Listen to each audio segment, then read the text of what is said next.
ازيكم يا جماعة عاملين ايه؟ يا رب تكونوا بخير. معاكم أحمد من قناة أحمد إكس تي في. النهاردة إن شاء الله يعني هنختار برضو كده من كل الموبايلات دي. طبعا الموبايلات دي أنا شاريها خردة كده من سوق الجمعة. يعني على فكرة الموبايل ده شغال تمام، هو بس محتاج شاشة. طيب النهاردة مثلا ده موبايل نوكيا اكس 2. طيب تعالى نصعب التحدي شوية. طبعا البوردة هنا شكلها متدمر حرفيا، هنا في صدى تقريبا، هي واقعة في مية. نصعب التحدي شوية، خلينا نجرب نشغل البوردة دي. خلينا نشوف التليفون ده برضو ايه الدنيا فيه، شغال ولا مش شغال. طيب خلينا نحط الاتنين دول كده على جنب. دي بوردة نوكيا برضو N73. الموبايل ده جميل جدا، بس انا بصراحة مش عارف البوردة دي شغالة ولا لا. في شغل على البوردة، في مسارات، مش عارف هي واضحة قدامكم ولا لأ. خلينا نجرب في التليفون ده في الحلقة الجاية. البوردة دي تليفون تقريبا دي بوردة نوكيا، بس انا مش عارف بصراحة التليفون ده نوع ايه، بس هو تقريبا فيه شغل كتير برضه. خلينا نجرب فيه الايه الحلقة الجاية. طيب برضه انا مش عارف ده تليفون ايه، بس ده ما ينفعش نجرب فيه لان فلاتة او الكيبورد بتاعته مش موجودة، فهو رقمه 6070. فانا حتى لو اشتغل مش هلاقي ليه الكيبورد بتاعته. يعني ده 6070 وده 6020، ده النسخة الأحدث من ده. التليفونات دي قديمة جدا. ده موبايل مش عارف ايه الماركة دي بصراحة. بطاريات، اللي عارف ده موبايل ايه. الموبايل ده كان مشهور جدا في وقته. عارف ده بوردة موبايل ايه؟ اكتب تحت في التعليقات.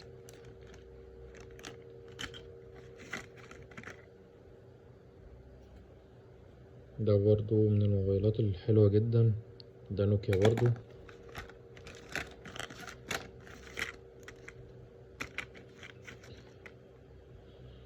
ده موبايل صيني، ده مش عارف هو شغال ولا لأ برضو.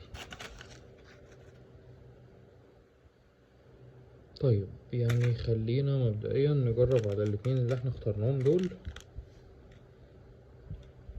ونشوف هيشتغلوا ولا لأ، وبعد ما نشوف هقول لكم التكلفة بتاعتهم كلها كانت كام. خليكم معايا.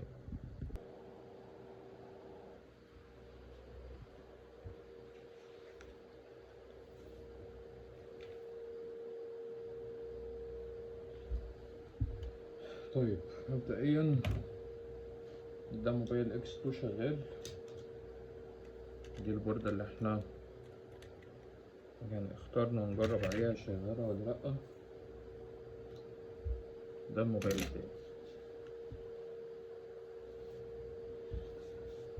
طيب مبدئيا هنفك الموبايل ده علشان ده طبعا مفيهوش شاشة، فهنفك الموبايل ده ناخد منه الشاشة بتاعته ونجرب عليها، نشوف اذا كان الموبايل ده شغال ولا مش شغال.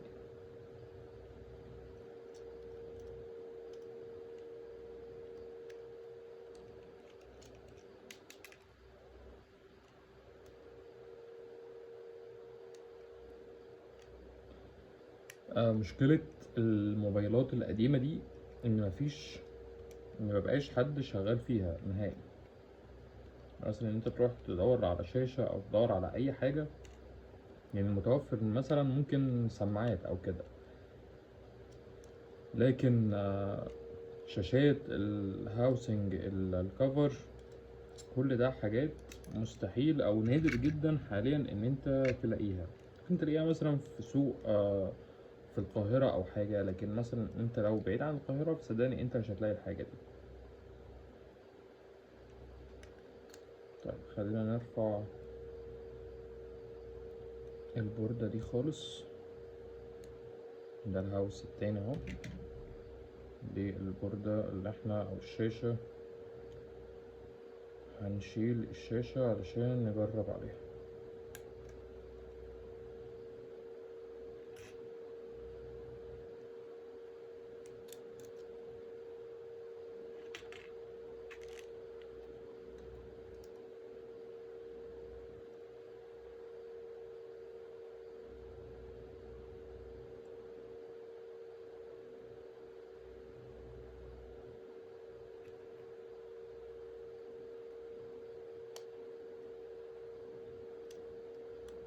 في حتى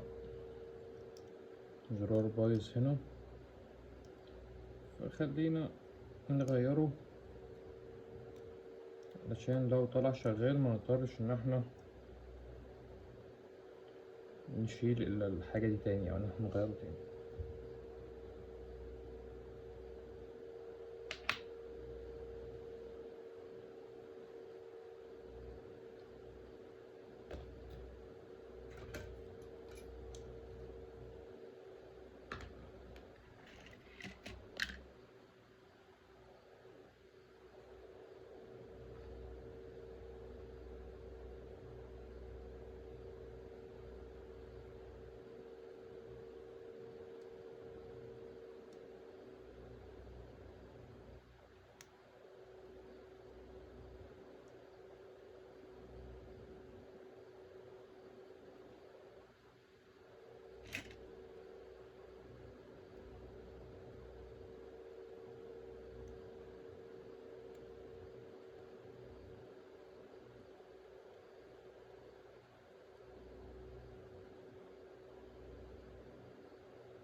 في لزق كتير جدا هنا،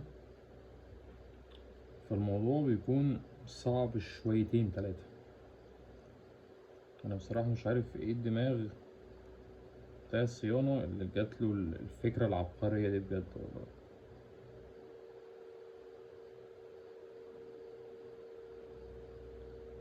بس اكيد هو واحد يعني باله طويل شوية ان انا اعمل كل الشغل ده، فاكيد يعني حد ما شاء الله كده باله طويل.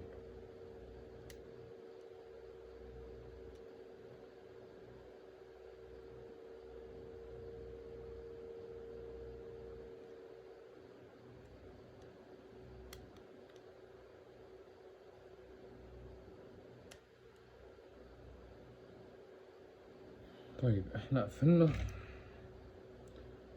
نجيب مثلا الهاوس ده نجرب عليه.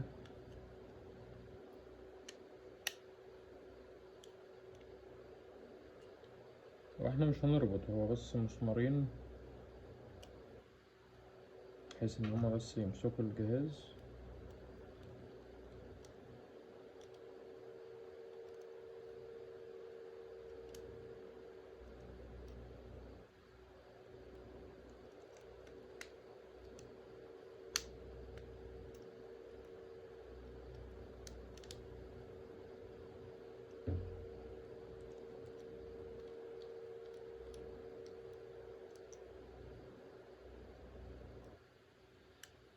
طيب نجيب الخط كده.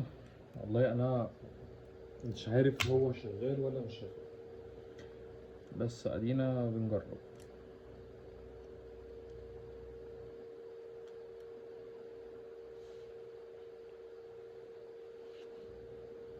شوف بطارية نجرب عليها.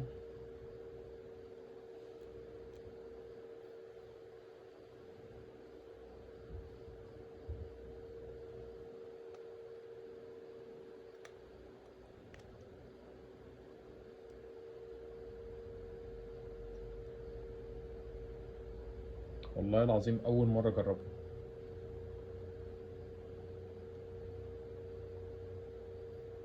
بس هو مقراش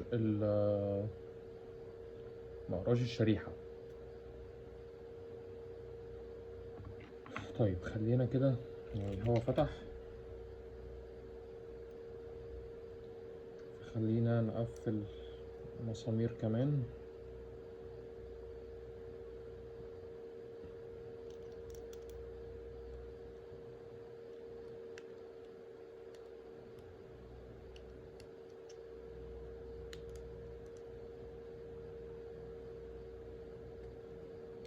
المشكلة دلوقتي ان هو مقراش الشريحة.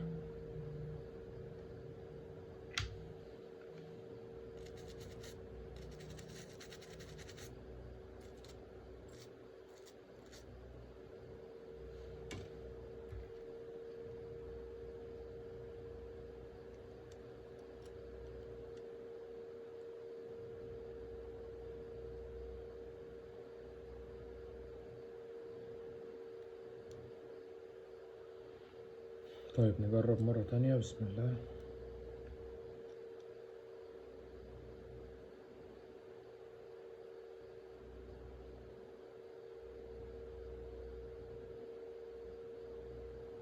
برضو مقراش الشريحة.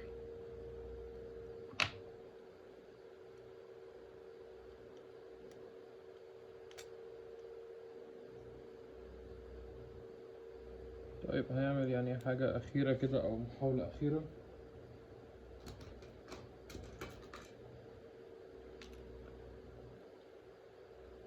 علشان برضو ما اطولش عليكم، للناس اللي بتسأل الجهاز ده بكام او ان انا اشتريته بكام. الجهاز ده انا فعلا اشتريته ب20 جنيه والله.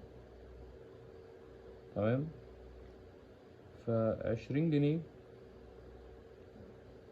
بطارية 50 مثلا، الشاشة ب70، ممكن تجيبها اقل من 70. فالجهاز كله يعني على ما يشتغل مش هيكلفك زي 200 جنيه. حرفيا الجهاز ده بالذات جهاز عملي جدا، وجهاز جميل جدا. برضو الناس تخلي بالها، علشان مفيش دلوقتي في السوق كله، في السوق المصري، موبايلات نوكيا اصلي، ان كل اللي في السوق حاليا مضروب. فعلشان انت ما تروحش تشتري، على فكرة في تقريبا مشكلة في بيت الخط اللي في الجهاز ده، فانت علشان ما تروحش تشتري حاجة وينضحك عليك، خلي بالك مفيش اجهزة نوكيا اصلي في السوق. ده زرار الزيرو اللي احنا كنا عاملينه.